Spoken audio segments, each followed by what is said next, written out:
لا يستوي أصحاب النار وأصحاب الجنة لا يستوي أصحاب النار وأصحاب الجنة أصحاب الجنة هم الفائزون.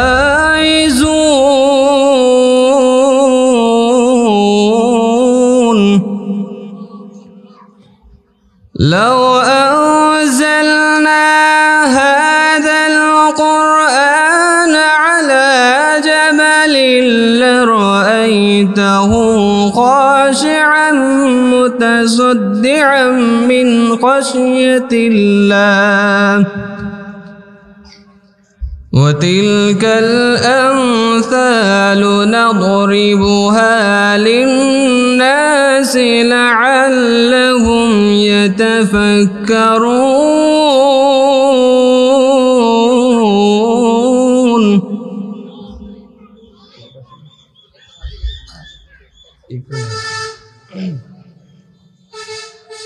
هو الله الذي لا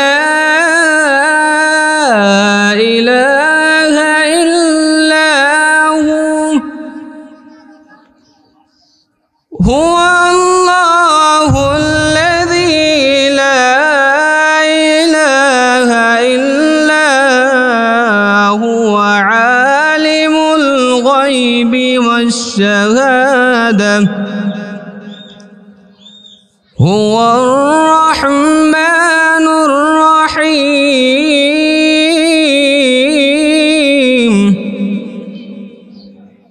هو الله الذي لا إله إلا هو الملك القدوس السلام المؤمن المهيمن.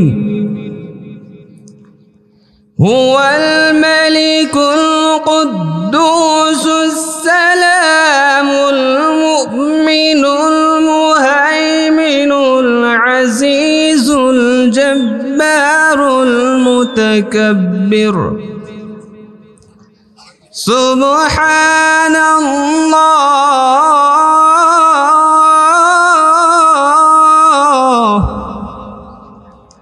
سبحان الله عما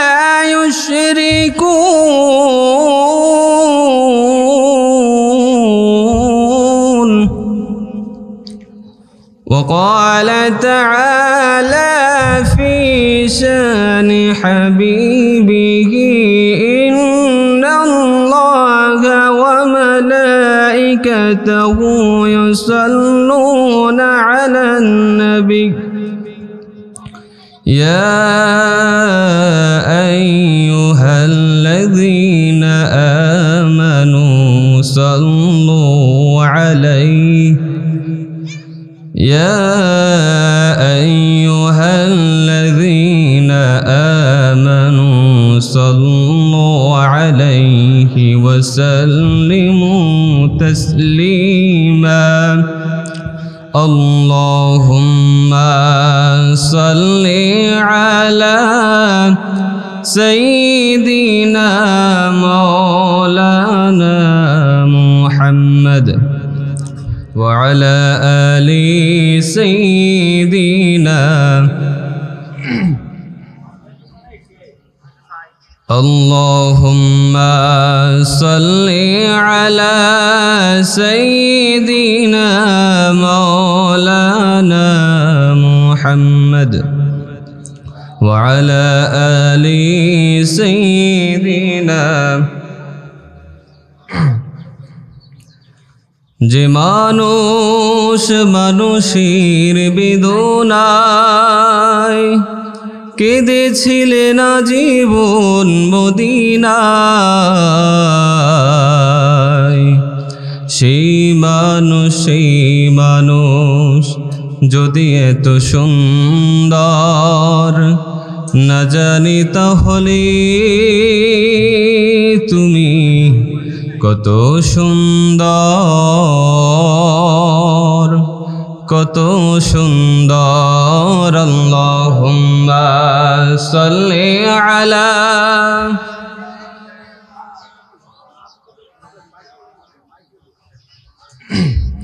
ওয়া আলা আলি সাইয়্যিদিনা।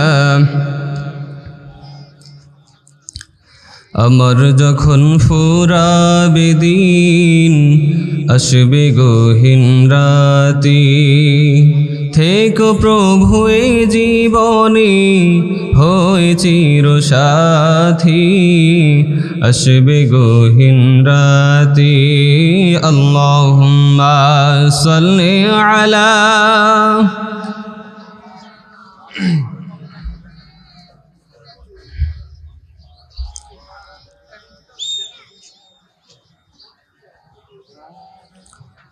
بلغ العلا بكماله كشف الدجى بجماله حسنت جميع خصاله صلوا عليه وآله بلغ العلا بكماله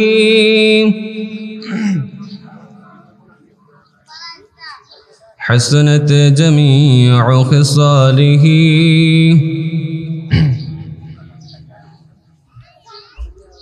আলহামদুলিল্লাহ।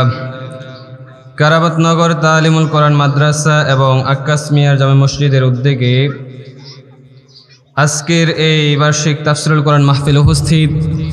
আজকের মাহফিলের সম্মানিত সভাপতি, আমার সামনে উপস্থিত আছেন সম্মানিত মুসল্লিয়ানি কেরাম, এলাকার মুরব্বিয়ানি কেরাম, পর্দার অন্তরালে থেকে যারা শুনছেন আমার সম্মানিত মা এবং বোনেরা, সকলের প্রতি আমার সালাম। আসসালামু আলাইকুম ওয়া রাহমাতুল্লাহি ওয়া বারাকাতুহু। আমরা আল্লাহ পাক রব্বুল ইজ্জত ওয়াল জালালের দরবারে লাখো কোটি শুকরিয়া আদায় করছি যে আল্লাহ পাক রব্বুল আলামিন আজকের এই সুন্দর তাফসীরুল কোরআন মাহফিলে আমাদের সকলকে বসার এবং আসার এবং বসার তৌফিক দিয়েছেন। এই জন্য আমরা সকলেই সেই মহান মনিবের দরবারে একবার কালিমাতুশ শুকরিয়া আদায় করে নিচ্ছি, আলহামদুলিল্লাহ।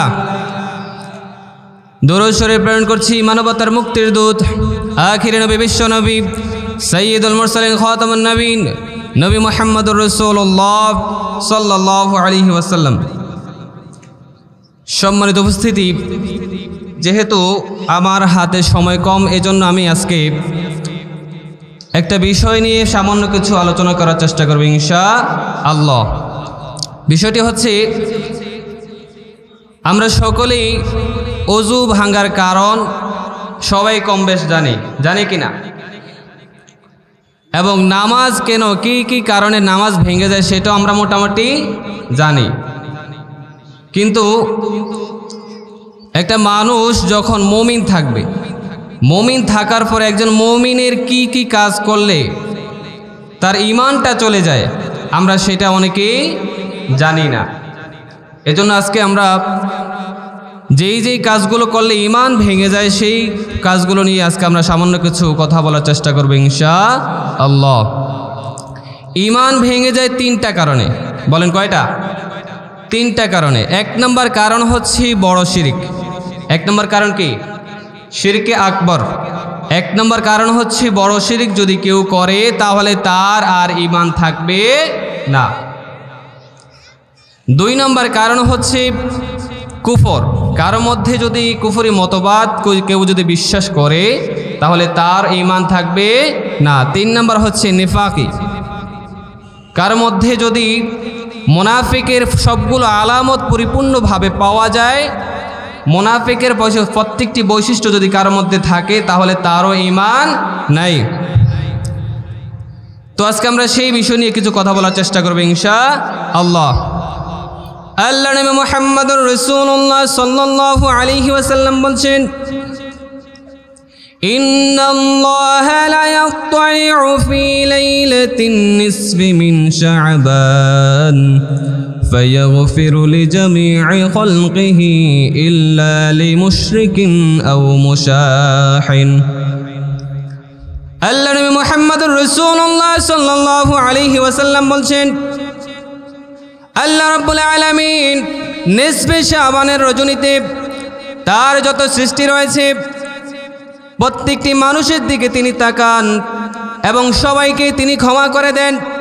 শুধুমাত্র দুইটা বদগুণ, দুইটা খারাপ গুণ যদি তাকার মধ্যে থাকে তাহলে ওই ধরনের লোকগুলোকে আল্লাহ পাক রব্বুল আলামিন কোনোদিনই ক্ষমা করেন না।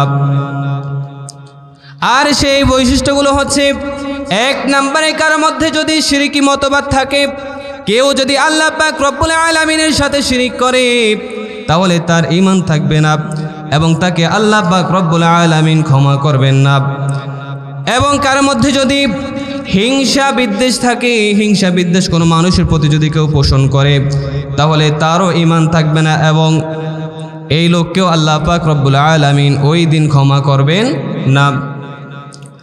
আল্লাহ রব্বুল আলামিন সূরাতুল লুকমানের মধ্যে বলছেন وَإِذْ قَالَ لُقْمَانُ لِابْنِهِ وَهُوَ يَعِظُهُ يَا بُنَيَّ لَا تُشْرِكْ بِاللَّهِ إِنَّ الشِّرْكَ لَظُلْمٌ عَظِيمٌ।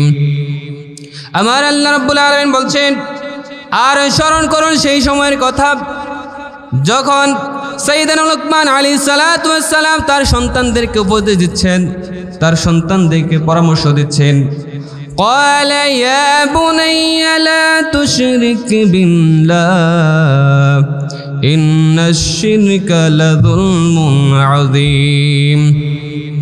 হযরত লুকমান আলাইহিস সালাতু ওয়াস সালাম তার সন্তানদেরকে পরামর্শ দিচ্ছেন, হে আমার আদরের সন্তান, ইয়া বুনাইয়া লা তুশরিক বিল্লাহ, হে আমার আদরের সন্তান, তোমরা আল্লাহ পাক রব্বুল আলামিনের সাথে কোনো কিছুকে শরীক করো না। লা তুশরিক বিল্লাহ ইন্নাশ শিরকা লাযুলমুন আযীম, নিশ্চয়ই শিরক হচ্ছে সবচাইতে বড় জুলুম। কথা বুঝতে পারছেন? তাহলে আল্লাহ পাক রব্বুল আলামিন বলছেন, হে রাসূল আপনি স্মরণ করুন সেই সময়ের কথা যখন সাইয়েদনা লুকমান আলাইহিস সালাতু ওয়াস সালাম তিনি তার সন্তানদেরকে পরামর্শ দিচ্ছেন, ইয়া বুনাইয়া লা তুশরিক বিল্লাহ, হে আমার আদরের সন্তান, হে আমার সন্তানেরা শোনো, লা তুশরিক বিল্লাহ, তোমরা আল্লাহ পাক রব্বুল আলামিনের সাথে কোনো কিছুকে শরীক করো না। ইন্নাশ শিরকা লাযুলমুন আযীম, নিশ্চয়ই শিরিক হচ্ছে সবচাইতে বড় জুলুম। তাহলে এটা কে বলছেন? হযরত লুকমান আলাইহিস সালাম তার সন্তানদেরকে পরামর্শ দিচ্ছেন। কথা বুঝতে পারছেন? কারণ শিরিক যখন কোনো মানুষ যখন প্রকাশ্যে কোনো কিছু শিরিক করবে, বুঝে করুক আর না বুঝে করুক, প্রকাশ্যে করুক কিংবা অপ্রকাশ্যে করুক, যদি কেউ শিরিক করে তাহলে তার ঈমান থাকবে না। আল্লাহ রাব্বুল আলামিন কোরআনুল কারীমের মধ্যে বলছেন, ইন্নাল্লাহা লা ইয়াগফিরু আন ইউশরাকা বিহি ويغفر ما دون ذلك لمن يشاء ومن يشرك بالله فقد افترى إثما عظيما। আল্লাহ রাব্বুল আলামিন তিনি বলছেন, ইন্নাল্লাহা লা ইয়াগফিরু আন ইউশরাকা বিহি, কোন মানুষ যদি আমার সাথে অন্য কিছুকে শরীক করে, ইন্নাল্লাহা লা ইয়াগফিরু আন ইউশরাকা বিহি, কোন মানুষ যখন আমার সাথে অন্য কিছুকে শরীক করবে এই সমস্ত লোকদেরকে আমি কখনোই ক্ষমা করব না। ওয়া ইয়াগফিরু মা দুনা যালিকা লিমান ইয়াশা, আর আল্লাহ পাক রব্বুল আলামিন এর চাইতে নিম্ন স্তরের যে পাপগুলো রয়েছে সেগুলো তিনি ক্ষমা করে দেন, সেগুলো তিনি মাফ করে দেন, যাকে ইচ্ছা তাকে তিনি মাফ করেন। ওয়া মান ইউশরিক বিল্লাহি ফাকাদ ইফতারা ইসমান আযীমা, আর যে লোক আল্লাহ পাক রব্বুল আলামিনের সাথে কোনো কিছুকে শরীক করবে সে স্পষ্ট আল্লাহ পাক রব্বুল আলামিনকে অপবাদ দিচ্ছে। নাউযুবিল্লাহ। তাহলে আল্লাহ পাক রব্বুল আলামিন তিনি বলছেন যে আল্লাহ পাক রব্বুল আলামিন যারা শিরিক করবে, যারা শিরিক করে যে মানুষগুলো আল্লাহর সাথে কোনো কিছুকে শরীক করবে তাদেরকে আল্লাহ পাক রব্বুল আলামিন ক্ষমা করবেন না। আল্লাহ পাক রব্বুল আলামিন ক্ষমা করেন এর চাইতে নিম্ন স্তরে যে পাপগুলো রয়েছে, সাধারণ যে পাপ, সেগুলো আল্লাহ পাক রব্বুল আলামিন ক্ষমা করবেন। কিন্তু যারা আল্লাহর সাথে অন্য কিছুকে শরীক করবে তাদেরকে আল্লাহ পাক রব্বুল আলামিন কি করবেন না? ক্ষমা করবেন না। তাহলে সম্মানিত হাজিরিন, আমরা যদি আল্লাহ রব্বুল আলামিনের কাছ থেকে ক্ষমা পেতে হয়, তাহলে 1 নম্বর কাজ হবে আমাদেরকে শিরিক মুক্ত ইবাদত করতে হবে। কেন আল্লাহ রাসূল সাল্লাল্লাহু আলাইহি ওয়াসাল্লাম বলছেন, ইন্নাল্লাহা লা ইয়াগফিরু আন ইউশরাকা বিহি, ইন্নাল্লাহা লা ইয়াত্তালিউ ফি লাইলাতিন নিসফি মিন শাবান ফায়াগফিরু লিজামিই খালকিহি ইল্লা লিমুশরিকিন আও মুশাহিন। আল্লাহ পাক রব্বুল আলামিন নিসফে শাবানের রজনীতে তিনি তার সৃষ্টির দিকে তাকান,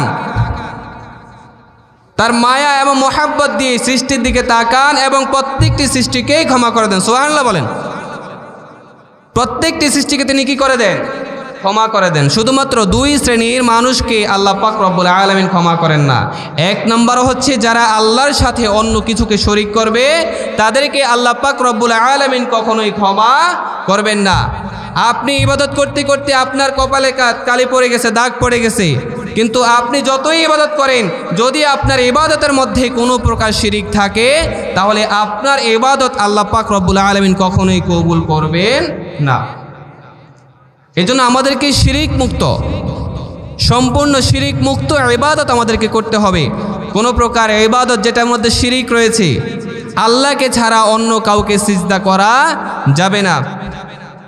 আল্লাহ পাক রব্বুল আলামিন বলছেন, ইন্নাহু মান ইউশরিক বিল্লাহি ফাকাদ হারামাল্লাহু আলাইহিল জান্নাহ ওয়া মাআওয়াহুন নার ওয়া মা লিয-যালিমিনা মিন আনসার।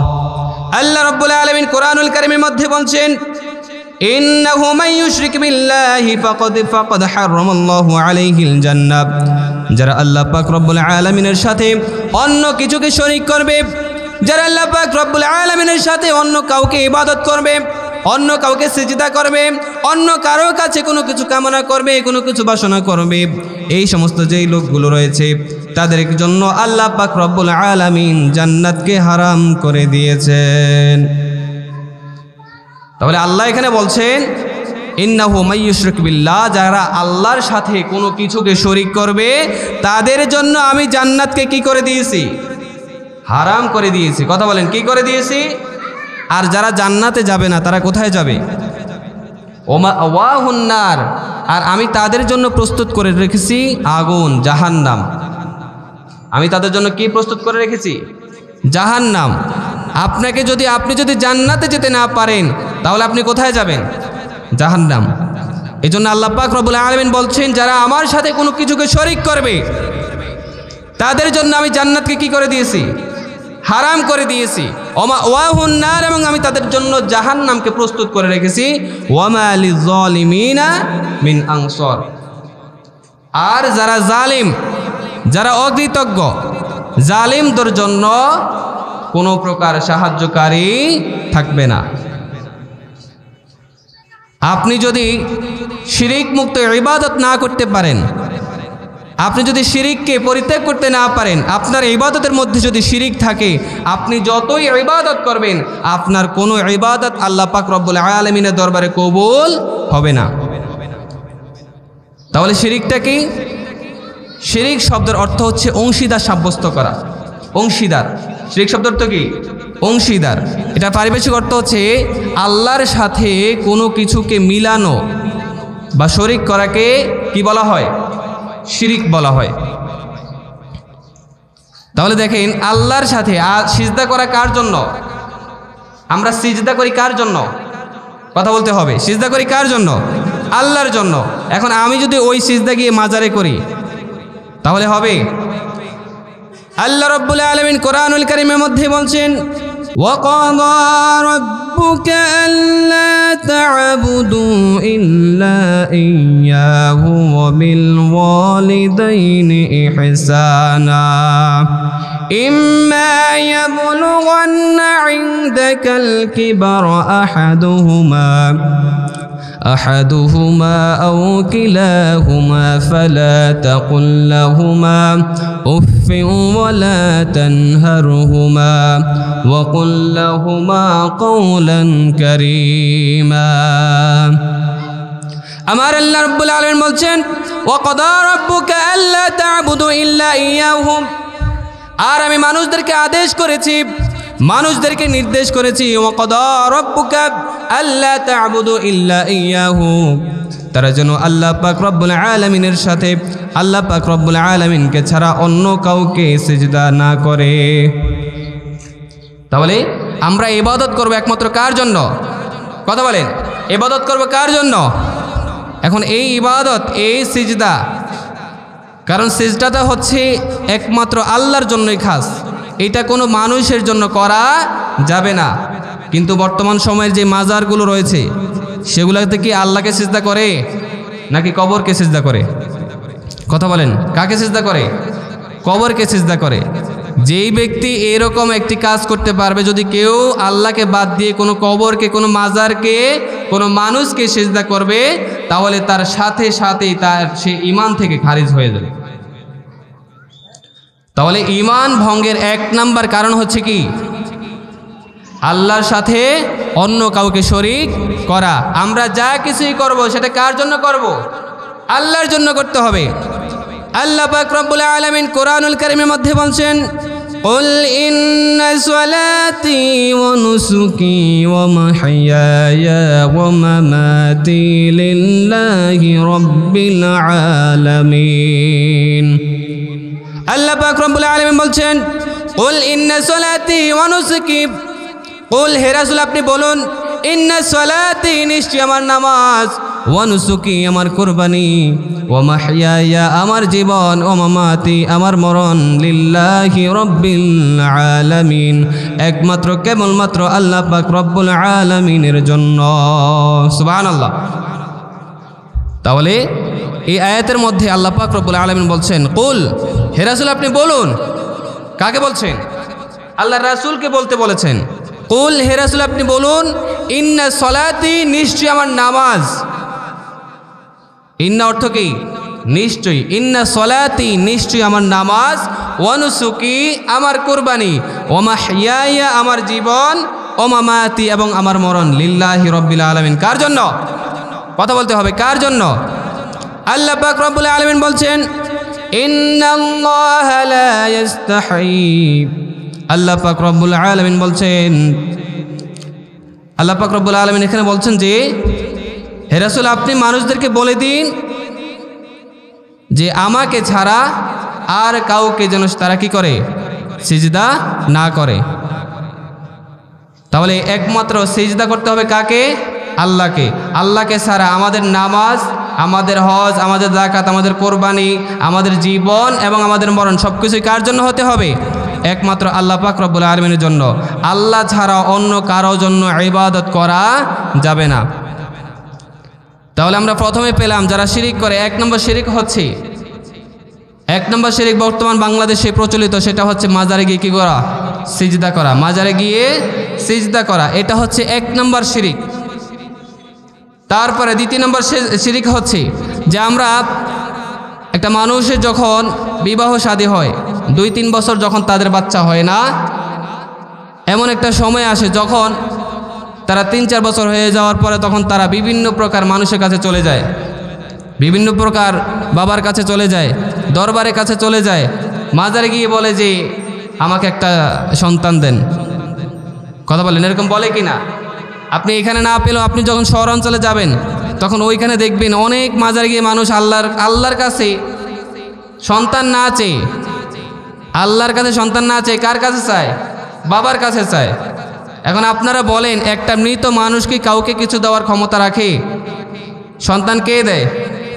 কথা বলেন, সন্তান কে দেয়? আল্লাহ ছাড়া অন্য কেউ কি সন্তান দিতে পারে? তাহলে আল্লাহ ছাড়া অন্য কেউই কোনো প্রকার সন্তান দিতে পারে না। এজন্য আল্লাহ পাক রব্বুল আলামিন বলছেন ইয়াহাবু লিমান ইয়াশাউ ইনাসান ওয়া ইয়াহাবু লিমান ইয়াশাউ যুকুরা আও ইউযাওয়িজুহুম ذكرانا وإناثا ويجعل من يشاء عفيفا عقيما আল্লাহ পাক রব্বুল আলামিন বলছেন, আর আমি যাদেরকে ইচ্ছা করব তাদেরকে আমি কন্যা সন্তান দান করব, আবার আমার যদি ইচ্ছা হয় আমি তাদেরকে ছেলে সন্তান দান করব, আবার যদি আমার ইচ্ছা হয় তাহলে আমি তাদেরকে কন্যা এবং ছেলে সন্তান দুইটাই তাদেরকে দান করব, এবং আমার যদি ইচ্ছা হয় তাহলে আমি তাদেরকে কিছুই দান করব না। তাহলে সম্মানিত হাজরিন, আল্লাহ রাব্বুল আলামিন বলছেন আমার ইচ্ছা এখানে সব কিছু। আল্লাহ যদি কাউকে চান সন্তান দেওয়ার জন্য, আল্লাহ যদি কাউকে সন্তান দিতে চান তিনিই সন্তান দিতে পারবেন, তিনি ছাড়া অন্য কেউ কোনো প্রকার সন্তান দেওয়ার ক্ষমতা নাই।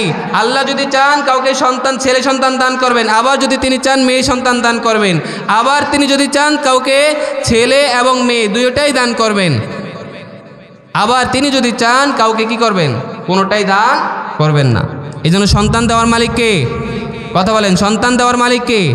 আল্লাহ ছাড়া অন্য কেউ কি সন্তান দিতে পারবে? আপনি যদি বিভিন্ন বাবার কাছে গিয়ে সিজদা করেন কিংবা যা কিছুই বলেন, একটা মৃত মানুষ কি কখনো কাউকে সন্তান দিতে পারবে?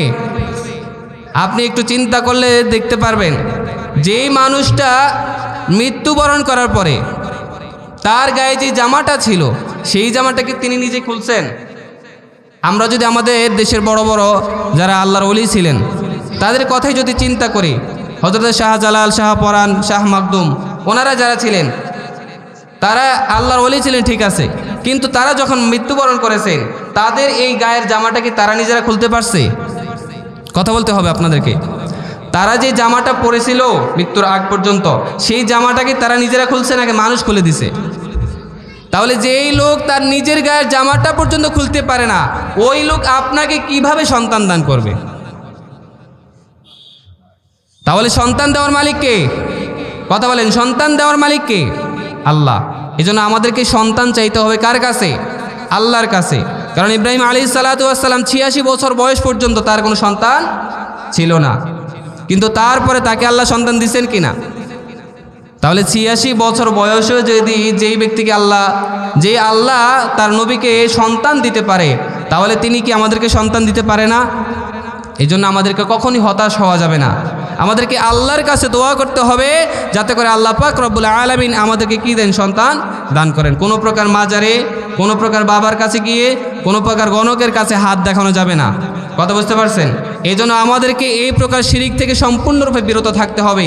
কোনো মানুষ যখন শিরিক করবে তার সাথে সাথে শিরিকের সাথে সাথে তার সমস্ত আমলনামা কি হয়ে যাবে? বরবাদ হয়ে যাবে। এটার ছোট্ট একটা উদাহরণ শোনেন। শিরিকটা, ইমানটা হচ্ছে একের মতো। কথা বলেন, ইমানটা হচ্ছে কিসের মতো? একের মতো। আর আমলগুলো হচ্ছে একের ডাইন পাশের শূন্য। এখন একটা মানুষের যখন ইমান থাকবে তখন সে যদি আমল করে তাহলে তার ডান পাশে শূন্য কি হইতে থাকবে? যোগ হইতে থাকবে। তাহলে একের ডান পাশে যদি শূন্য যোগ হয় একের মান কি বৃদ্ধি পায় না? কথা বলেন, বৃদ্ধি পায় কি না? এখন আপনি যখন শিরিক করবেন, শিরিক করার সাথে সাথে ওই একটা কেটে যাবে। এখন এই এক যদি কেটে ফেলা হয় তাহলে এই শূন্যগুলোর কোনো দাম থাকবে? কথা বলেন, শূন্যগুলোর কোনো দাম থাকবে? তাহলে আপনি যদি শিরিক করেন, আপনি অনেক নেক আমল করেছেন, আপনি আপনার লাইফে 50, 60, 70, 80 বছর পর্যন্ত আপনি অনেক নেক আমল করেছিলেন, ভালো কাজ করেছিলেন, বাবা মার খেদমত করেছিলেন, আপনি এলাকার সমাজের বিভিন্ন প্রকার সহযোগিতামূলক কাজ করেছিলেন, মাহফিল করেছিলেন, ওয়াজ শুনেছেন, সব কিছুই করছেন ঠিকঠাক, কিন্তু আপনার মধ্যে শিরিক ছিল। আপনি যখনই কোনো মাজারে গিয়ে একটা সিজদা দিয়েছেন 70, 80 বছর বয়স পরে, তাহলে ওই একটা সিজদার সাথে সাথে আপনি জীবনে যতগুলো নেক আমল করেছিলেন সবগুলো নিমিষের মধ্যে কি হয়ে যাবে? বরবাদ হয়ে যাবে। এই জন্য আল্লাহর নবী মুহাম্মদুর রাসূলুল্লাহ সাল্লাল্লাহু আলাইহি ওয়াসাল্লাম বলছেন, ইন্নাল্লাহা লা ইয়াত্তালিউ ফি লাইলাতিন নিসফি শাবান লাইলাতিন নিসফি মিন শাবান ফায়াগফিরু লিজামি'i খালকিহি ইল্লা লিমুশরিকিন আও মুশাহিন। আল্লাহ নবী মুহাম্মদুর রাসূলুল্লাহ সাল্লাল্লাহু আলাইহি ওয়াসাল্লাম বলছেন, লাইলাতুন নিসফে শাবানের রাতে, নিসফে শাবানের রজনীতে আল্লাহ পাক রব্বুল আলামিন তার সৃষ্টির দিকে তাকান এবং সৃষ্টির দিকে তাকানোর পরে সমস্ত সৃষ্টিকে তিনি ক্ষমা করে দেন। সুবহানাল্লাহ বলেন।